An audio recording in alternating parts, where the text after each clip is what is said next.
was 1916 when a ship with the flag of Chile rescued a group of shipwrecked British explorers on their failed attempt at the first land crossing of Antarctica. The men were weak and on the brink of starvation.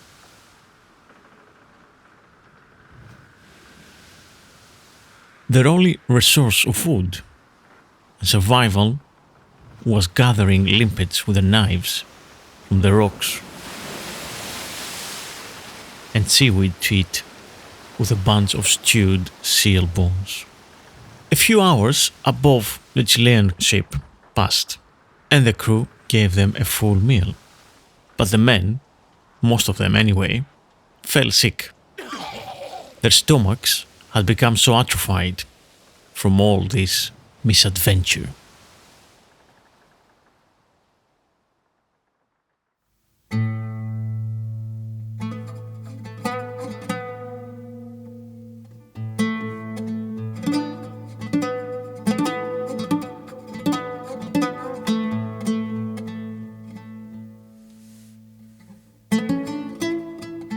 Hello, welcome back to my culinary and historical exploration of our delicious past. My name is Tom Dinas, and this is the Delicious Legacy Podcast. So pleased that you joined me for one more adventure. A quick interjection here to thank all of new Patreon backers and the old ones, of course. Your support means the world to me, and there's a wealth of gastronomical treasures to discover in the archives of the Delicious Legacy's posts, including recipes and musics and thoughts about foods of our history. Plus, of course, bonus episodes and extra audio content for your ears only. So why not join me on Patreon and become a member from $3 a month, which, last time I checked, is far less than a cup of coffee. Now, I know times are hard and things are uncertain. If only there was a certain academic discipline that could teach us about the past and the lessons we could learn.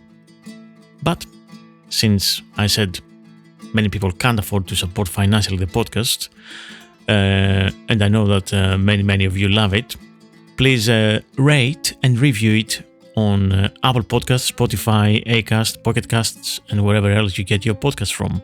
A great 5-star rating is important, and a little review always helps bring the podcast to new listeners and put it into their feed and suggestions.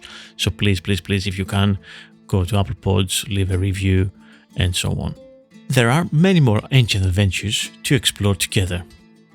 And with that, let's go back to our episode.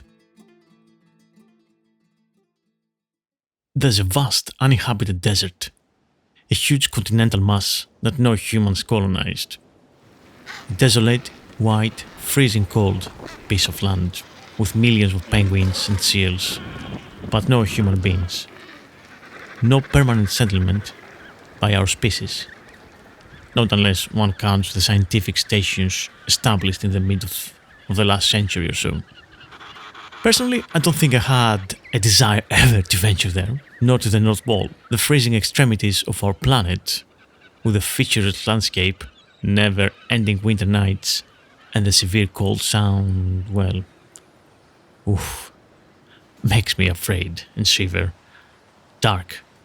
And I want to explore so many places, so many other places, anyway. Trust me on that one. Humans, of course, in general, are very curious animals. The Arctic was inhabited for many centuries before the Vikings ventured to Greenland. These people survived and thrived even, on occasion. Of course, the Antarctic is so much more extreme than the Arctic, and so far and isolated from any other place. But explorers, navigators, and sailors from European colonial powers, who were brave enough, curious enough, and driven by some bizarre desire to be the first to reach the South Pole or explore the continent from one end to the other, these humans had to learn how to survive in these extreme inhuman conditions.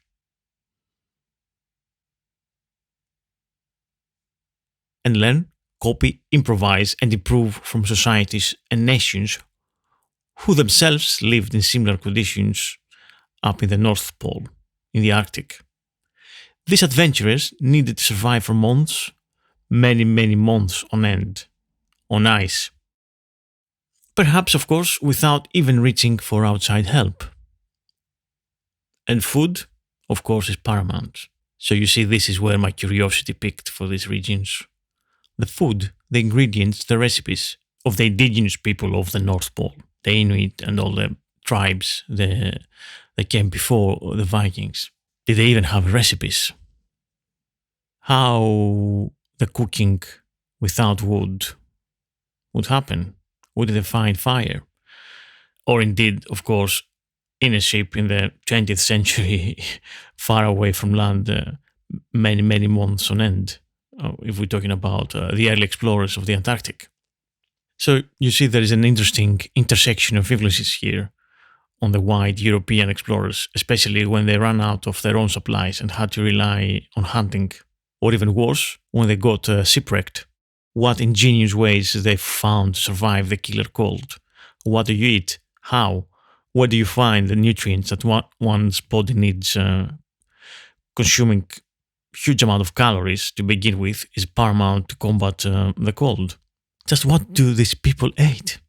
So many questions, stories, and innovations that indeed changed humankind. And much of it thanks to the unsung heroes, the ones we didn't learn about, the indigenous tribes and people of the Arctic and generally the northern territories. But as ever, let's start our episode today in the ancient Mediterranean world. To ancient Greece, the ancient explorers, navigators, and mariners of the Hellenic world. Then, Arctic comes from the Greek word for bear, Arctos. Perhaps this refers to the constellations of Ursa Major or the star Polaris. There was, and always seems to be, an ancient Greek sailor. In this case, his name was Pytheas of Massalia, and I talked about him before on this podcast in a couple of episodes. So Massalia is the ancient Greek name for the modern French metropolis of Marseille. So he, Pytheas, circumnavigated allegedly the British Isles and heard from people, from the inhabitants of Britain back then, of a land even further north, the mysterious Thule. After sailing for 6 days, he arrived at the edge of a frozen sea, and he even described phenomena such as the aurora and the midnight sun, even though later Greek and Roman geographers dismissed him and his tales as pure fantasy. While today we might be inclined to believe that he had reached the Arctic Ocean, he obviously didn't venture to Greenland or beyond, and he definitely didn't meet any Inuit nations and peoples. The nations he describes, and the fragmentary descriptions we find in the works of others, because his writing has been lost, the nations and the foods he describes are more in line to what people in Scandinavia and around the Baltic Sea ate. Basically, from Strabo, we have the words of Pytheas that they ate millet, herbs, fruits, and roots. Was he close to any of the Arctic? Perhaps, or most definitely not. Not even my dear Pytheas could reach that. The encounter with the Inuit and the other nations of the Arctic would come later, a little more than 1,000 years, when the Norse explorers reached Greenland. Icelandic sailors later, on long after the demise of the colonies of Europeans in Greenland, so we're talking about mid-14th century or even later, would say in their stories that they found fish drying racks and huts just like the ones they knew from Iceland. Nearby, they found a dead man lying face down, dressed partly in cloth, like a European would be, and partly in sealskin. In the northwest of Greenland, the winters are very, very severe and long. The one familiar and perhaps iconic flavor of these winters is fermented meat, what is called Kiviaq, mainly. A strange dish for us, made by packing 300 to 500 whole little birds called dovekies, beaks, feathers and all, into a hollowed out carcass of a seal. stitching it up and sealing it with fat, then burying it under rocks for a few months to ferment. Once it's dug up and opened, people skin and eat the birds one at a time. Plates of these small fermented seabirds are still a staple in many big communal gatherings celebrating holidays and birthdays along the winter time, especially among the Inuit, a distinct Inuit culture indigenous to the region. Arctic fermentation, Arctic fermentation techniques, as such, they have sparked an interest in microbiologists and scientists that study this field, and they're actually being investigated and researched by people nowadays.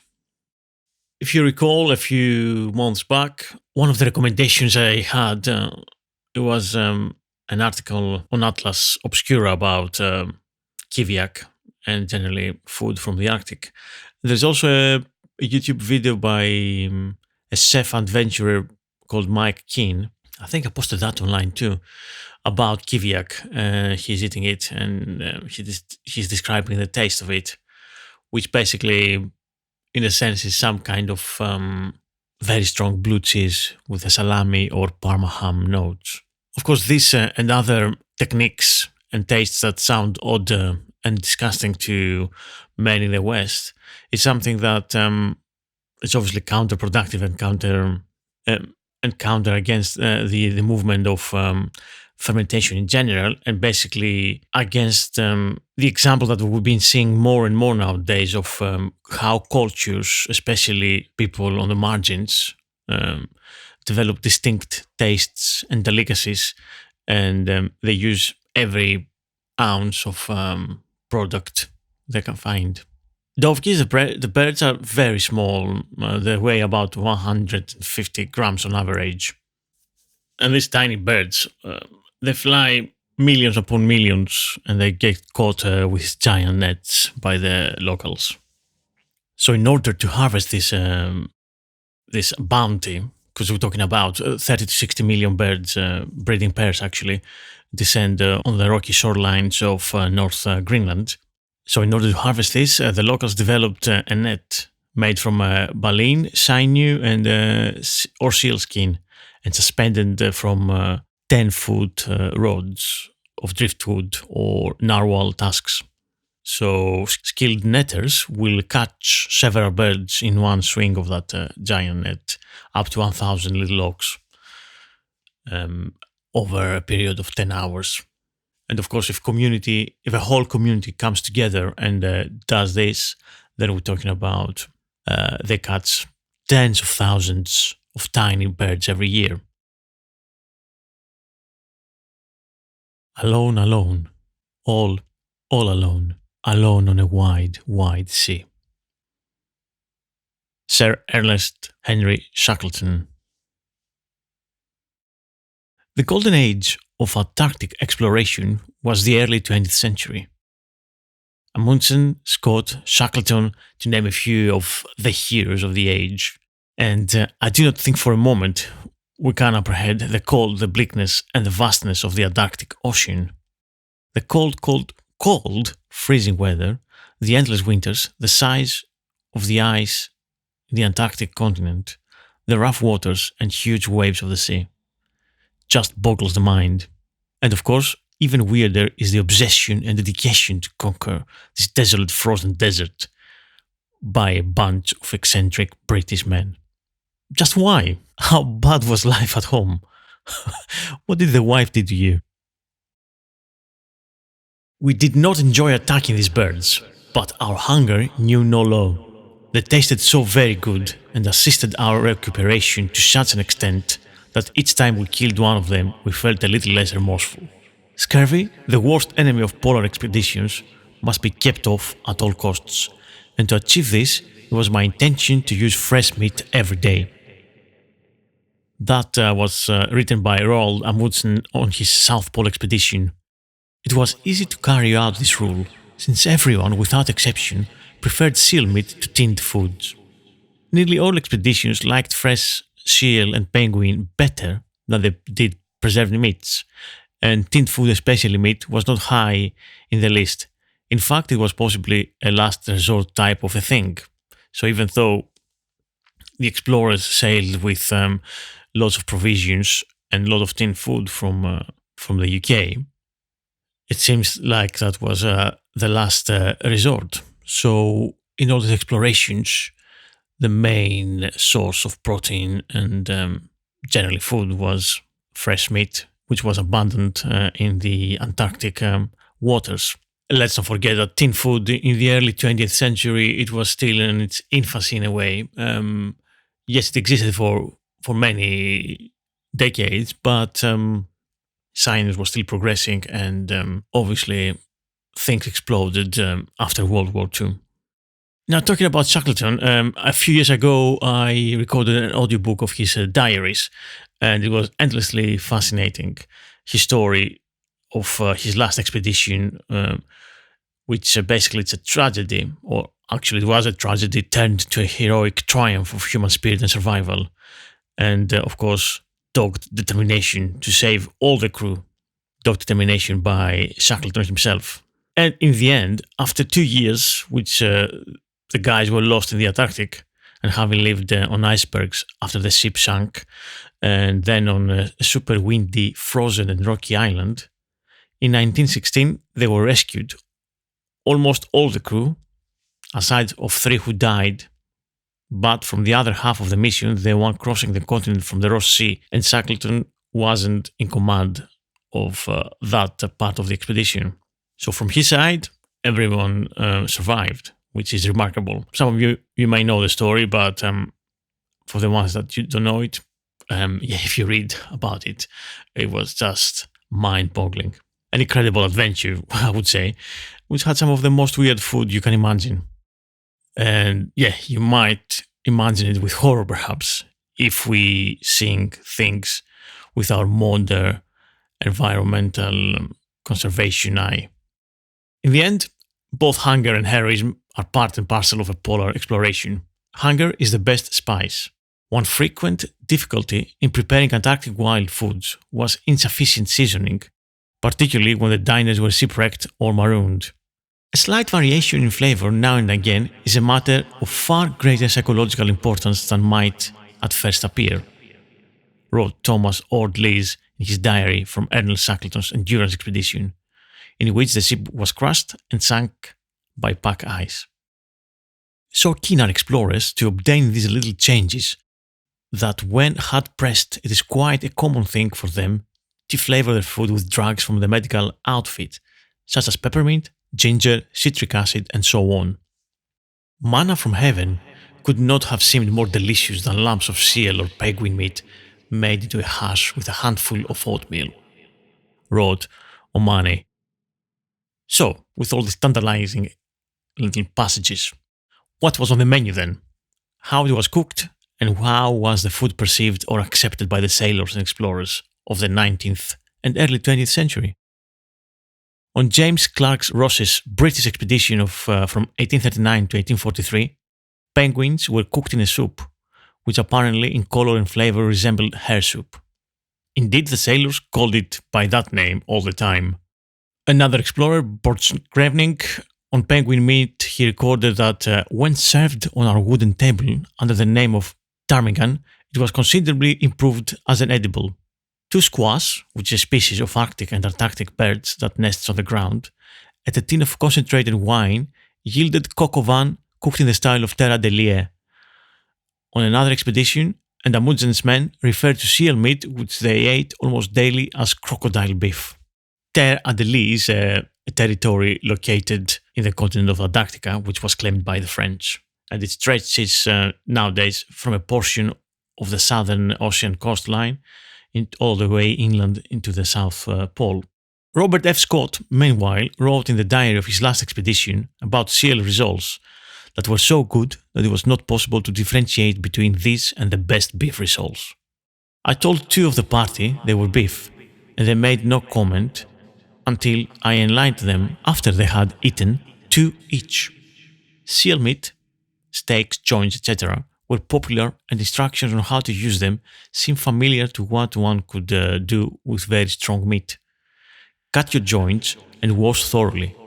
Seawater is as good as any for this job, ensuring that you wash away as much blood as possible.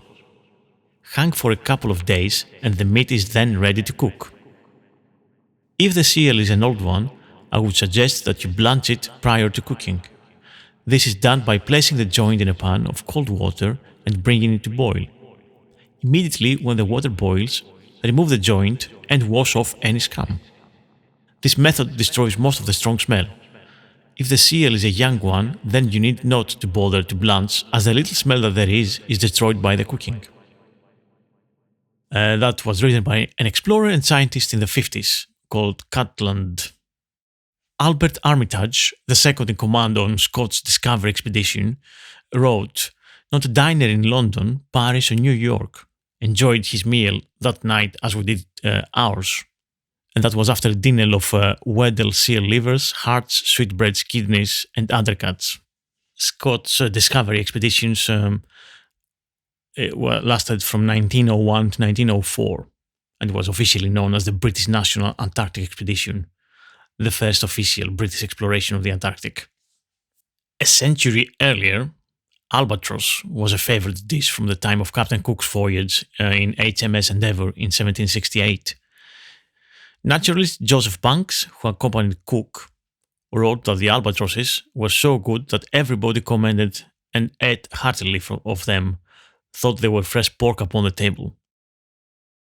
The way of dressing them is thus: skin them overnight and soak their carcasses in salt water until morning, then parboil them and throw away the water, then stew them well with very little water, and when sufficiently tender, serve them up with a savoury sauce. Now, if you know and you understand, these voyages, the voyages of these explorers often lasted for years, and of course, apart from explorers, there was also sealers and sailors and whalers, and all of them, they were anxious to secure fresh vegetables at every landfall they did, both for nutritional reasons and as a change in diet. So two plants which were quite similar and found on subantarctic islands, one Macquarie Island cabbage, and especially another one which is called Kerguelen cabbage, are excellent sources of vitamin C. And those were actually eaten by the said explorers wherever they could find them. And I put some links with those on the show notes. Of course, other times, in fact, in several occasions, the castaways benefited from the skills of the best anglers of the day, which is actually the seabirds and the seals themselves. So when they caught a seal, for example, a leopard seal, once they found 50 pre-digested fish in excellent condition, wrote Hurley. The fish are reserved for tomorrow's breakfast. Hunger brings us all to the level of other species. Priestley's stranded party also killed a seal with 36 fish in its stomach, which were not too far digested to be still edible, and we had 3 each fried for dinner that night, and 3 each for breakfast the next morning. 2 of the fish were in the throat of the seal and were not dead yet when taken out. It was a red letter day for us, and the discovery threw a glow of cheerfulness over the party. I would not like to have to eat that meal today, but at the time, the fish seemed to us a dish fit for a king, and never had enjoyed a meal more. Raymond Priestley was an Antarctic explorer and a scientist. He was offered a place on Scott's expedition Terra Nova in 1910. Another time, Wordsworth wrote in 1876, "I remember once killing an albatross, and, as it's often the case just before dying, it vomited up the contents of its bag, and amongst the mess was an eel quite perfect, having the appearance of being cooked. I took it and ate it, and it tasted quite like stewed eel." Moving to the opposite side now, way back, before the European explorers, with their science and latest technology and gadgets, arrived, indigenous people lived and thrived in the extreme climates of the Arctic. Greenland, Canada, and Alaska. Massive areas, a lot covered in thick layer of ice in summer and winter. Did the Inuits and various other people manage to survive and thrive and eat food that was actually plentiful? How was the life there? In these harshest conditions, what did they make to last and feed them during the cold, long winter nights? Hoosh, pemmican, dry biscuits, meat from seals, walrus, whales, and their blubber. These were some of the important foods that sustained them for many, many centuries. Pemmican, which is dried meat, fat, and cereal, is a food of the nations of the North Canada, and the meat was traditionally bison, with moose, caribou, deer, or beef that can be used as well, pounded into a coarse powder and mixed with an equal amount of melted fat, and occasionally Saskatoon berries, cranberries, and even on special occasions cherries, currants, chokerberries, or blueberries. The word pemmican is derived from the Cree Pemmican, meaning made up, manufactured grease. Once cooled and sewed into a bison hide bags in 41 kilogram lots, pemmican was a dense, high protein, high energy food that could be stored and shipped with ease to provision voyagers in the fur trade traveling in the North American prairie regions, where, especially in the winter, food could be scarce. In 1779, it's said that this food was introduced to the trade of to the fur trade people by Peter Pond, which having obtained it from the Chippewyans in the Athabasca region. And later, posts along the Red, Assiniboine, and North Saskatchewan rivers were devoted to acquiring pemmican from Aboriginal peoples living in the region, as well as the Métis, another indigenous nation of Canada. Pemmican was also made and used outside the region by the Royal Navy, for example, which provisioned several Arctic expeditions with beef pemmican made in England. Hoosh, occasionally spelled hooch, is a thick stew made from pemmican, a mix, as we said, from the fat, meat, and cereal, or other meat, thickeners such as ground biscuits and water. It was a common food of the early 20th century Antarctic expedition, and it was used, for example, by expeditions of the Robert Falcon Scott in 1910-1913 and Ernest Shackleton in 1914-1916. On these expeditions, a lot of food was cooked, when it could be cooked, on a primus stove, a relatively recent invention and one that saved missions multiple times from starvation. From Wikipedia, we get the following quote: "The efficient primus stove quickly earned a reputation as a reliable and durable stove in everyday use, and it performed especially well under adverse conditions. It was the stove of choice for Fridtjof Nansen's North Pole attempt, Roald Amundsen's South Pole expedition, and Richard Byrd's North Pole expedition. Primus stoves accompanied George Mallory's ill-fated expedition to Mount Everest in 1914, as well as Tenzing and Hillary's successful one in 1953. While many other companies also made portable stoves of a similar design, this style is often generally referred to as Primus stove regardless of the manufacturer." The Primus stove was the first pressurized burner kerosene stove developed in 1892 from a factory mechanic in Stockholm called Franz Wilhelm Lindqvist, and is basically based on the design of a handheld blowtorch. So the Primus number one stove made of brass consists of a fuel tank at the base, above which a rising tube and the burner assembly. A steel top ring on which to set a pot is held above the burner by 3 support legs, and the same similar basic design is with our camping stoves that we carry around. Let me read you another passage from the diaries. February 24th, Thursday. Up at 4:30. Had 1 cup of tea, half a biscuit. Underway after 7. Weather snowing and blowing like yesterday. Richards, laying the cairns, had great trouble in getting the compass within 10 degrees on account of wind. During the forenoon, had to stop every quarter of an hour on account of our breath. Every time the sled struck a drift, she stuck, although only 200 pounds, and in spite of 3 men and 4 dogs who could only shift her with a 1-2-3 haul.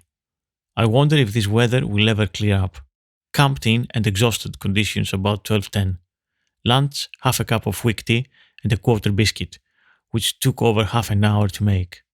Richards and Hayward went out of tent to prepare for getting underway, but the force of wind and snow drove them back. the force of wind is about 70 to 80 miles per hour. On another passage, slightly poetic and poignant, from the diaries we have, "How cheery the Primus sounds. It seems like coming out of a thick London fog into a drawing room. After a consultation, we decided to have a meal of pemmican in 4 hours, and so on until our weakness was gone. Later, still the same weather. We shall get underway and make a forced march back as soon as possible. I think we shall get stronger travelling and feeding well. If only it could clear up for just one day, we wouldn't mind. This is the longest continuous blizzard I have ever seen, I have ever been in. I have not had a travelling day for 11 days, and the amount of snow that has fallen is astonishing." Hunger was always the closest companion to these men. Food was a constant thought on the explorers' minds. The cold consumes what meager calories you had in you, in minutes, and you need to eat to keep up and keep warm. Life is extremely difficult in these extreme climates. You need at least 8,000 calories per day in the Antarctic, and even then, one will lose weight. Food was on the lips of men, and especially when the men are in their sleeping bags, lying there at the brief moments they had to get a rest. Take the following passage again. Overhead, two of the sailors are discussing some extraordinary mixture of hash, applesauce, beer and cheese. Marston is in his hammock, reading from his penny cookery book. Farther down, someone eulogizes Scotch shortbread.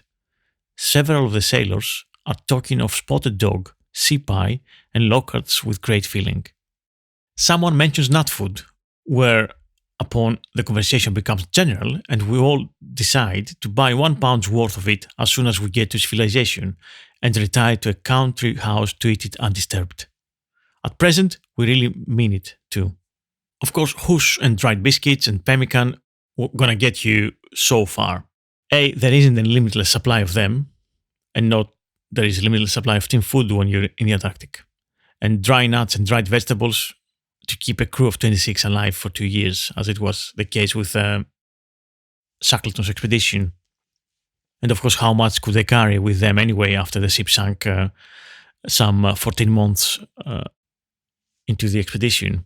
The diet had to be supplemented with some fresh meat and fat from animals in the continent. Countless seals from the many different species that make their hunting grounds and call home in Antarctica were killed and consumed, alongside with sea elephants and penguins for their meat and blubber. Blubber, which was used mainly for fuel to keep the men warm and cook their food, but also in times of desperation provided valuable food. Luncheon consisted of a wonderful pudding invented by Wild, made of powdered biscuit boiled with 12 pieces of mouldy nut food. Supper was very finely cut seal hoosh flavored with sugar. And this is from the Diaries of Shackleton, South. He continues, seaweed boiled in seawater was used to eke out the rapidly diminishing stock of seal and penguin meat. This did not agree with some of the party. Though it was acknowledged to be very tasty, it only served to increase their appetite. A serious thing when there was nothing to satisfy it with. One man remarked in his diary, "We had sumptuous meal today, nearly 5 ounces of solid food each." Of course, all the hardships brought serious health problems. Scurvy for most men was a constant problem. Again, Shackleton writes, he had been suffering for several weeks from what he cheerfully called a sprained leg, owing to scurvy. He marched for half an hour on the 23rd before breaking down, but had to be supported partly by Richards. Spencer Smith was sinking. Wild, who had stayed in charge of the 2 invalids, was in fairly good condition. Joyce, Richards and Hayward, who had undertaken the relief journey, were all showing symptoms of scurvy, though in varying degrees. Their legs were weak, their gums swollen. From the other side of the crossing party from the Ross Sea, we have another entry from the diary. On the journey back, Spencer Smith gradually became weaker, and for some time before the end was in a very weak condition indeed. Captain Mackintosh, by great efforts, managed to keep his feet until the long blizzard was encountered. Here it was that Hayward was first found to be affected with scurvy, his knees being stiff. In his case, the disease took him off his feet very suddenly. apparently causing the muscles of his legs to contract till they couldn't be straightened hardly more than a right angle. He had slight touches in the joints of the arms. In the case of Joyce, Wilde, and Richards, joints became stiff and black in the rear, but general weakness was the worst symptom experienced. Captain Mackintosh's legs looked the worst in the party.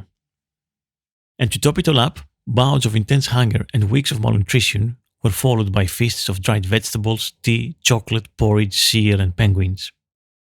I had the fire going and plenty of vegetables on, as there was a fair supply of dried vegetables. Then, after we had had a feed, Richards and Wilde went down the bay and killed a couple of seals. I gave a good menu of seal meat at night, and we turned in about 11 o'clock, full, too full in fact. March 12th, Sunday. Heard groans proceeding from the sleeping bags all night. All hands suffering from overeating. Hayward was not very well. Turned out 8 o'clock. Good breakfast, porridge, seal, vegetables and coffee. More like a banquet to us. After breakfast, Richard and Wilde killed a couple of seals, whilst I made the hut a bit comfy. Hunger is not the only problem in the Antarctic. Water and thirst is also a problem, and a big one. I guess, firstly, I wouldn't have thought that in a place with all this ice around, right? But yeah, there are many passages about the pangs of thirst attacked us at a doubled intensity. Any thought of our peril from the waves was buried beneath the consciousness of our raging thirst. Indeed, how would you melt the ice to drink water? It needs heat, and one needs insane amounts of energy to achieve this, when the weather is so bad and the temperature so low. Again, there are passages in the diary where the men sleep in their sleeping bags with little tins of fish that had ice in them, and this was their water they could melt with their body heat during the night when they were asleep. And that was all they could drink sometimes. I mean, it's insane, isn't it? The hardship they went through just to reach the South Pole. Okay, I've got another passage here. At breakfast, each had a piece of seal or half a penguin breast. Luncheon consisted of 1 biscuit on 3 days a week, nut food on Thursdays, bits of blubber, from which most of the oil had been extracted for the lamps, on 2 days a week, and nothing on the remaining day. On this day, breakfast consisted of a half-strength sledging ration. Supper was almost invariably seal and penguin, cut up very finely and fried with a little seal blubber. Some who were fortunate enough to catch penguins with fairly large undigested fish in their gullets used to warm these up in tins hung on bits of wire around the stove. Now, one thing I want to emphasize is that all this didn't happen because the teams were ill-prepared. In fact, quite the opposite. I think Shackleton's experience and organization is what saved them from death. The sheer conditions and where they were 110 years ago, if you remember, at the edge of the known world, was what stopped them. This and the fact that they had a far, far worse weather than they anticipated, even by the standards of Antarctic winter, basically. The 2 years of 1915-1916 were stupendously bad weather in the region. They were very unlucky. Of course, I don't think I will ever understand what went through the minds of these men in such extreme conditions of weather and hunger. It is a miracle of human endurance that they survived, frostbitten, dirty, covered in seal blubber and soot for so long. And yeah, my mind just boggles with the thought of it.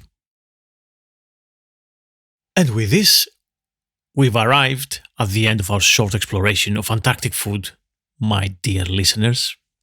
Indeed, a truly bizarre mindset of these early 20th century explorers. Their endurance and determination and navigational skills just don't cease to amaze me. This isn't something that can be done easily, even today, with our most modern technology. Of course, the Arctic exploration, which was earlier in the 19th century, and I haven't really covered, it was fraught with disasters and devastation of crews, explorers, and their dreams of finding the Northwest Passage. And I think their motives were a little bit different too, compared to the Antarctic explorers. But obviously, it was them, in contact with the native people and tribes of North Canada, Alaska, and Greenland, that helped them when they were in peril. These people knew how to survive, what to eat, when to eat, and when to protect themselves from the elements. All their knowledge and experience must have been transmitted to the white European sailors over their countless voyages and contact with each other, willingly or not. Anyway, this episode was as much about Antarctic food as it was about the genius of the Arctic nations and their people, so cheers to them too. This is it for this week. I hope you've enjoyed this frozen adventure, maybe to cool you down a little bit from the summer heat, maybe to remind you that winter is coming again and summers are almost over. Apologies for living on a downer. Well, for me anyway, it is a downer because I'm not a superb fan of winter, let's say. Right, remember, my news, our first and possibly only food history festival up to today is happening this year. October 18th, Saturday, all day, well, from 10:30 until 4:30. And of course, online. Remember, it's only online. So you can all attend virtually. Get your tickets at Eventbrite at Serve It Forth Food History Festival. It is going to be an amazing day with some fantastic guests and of course my three fellow food historians, Alessandra Pino, Sam Bilton and Neil Buttery. So much looking forward to it and seeing you all there. The whole day has talks and other little things planned and it will be recorded too, so you can watch the talks anytime you like if you have purchased a ticket. Get in touch with me and the Delicious Legacy podcast on Blue Sky or Instagram, or email me with questions and suggestions at the usual address, the Delicious Legacy podcast, all one word, at gmail.com. And please rate and review wherever you get your podcasts from. Okay, over and out. This is it, my hungry and curious archaeogastronomers. See you again next week in some dusty forgotten page of an ancient cookbook. Bye.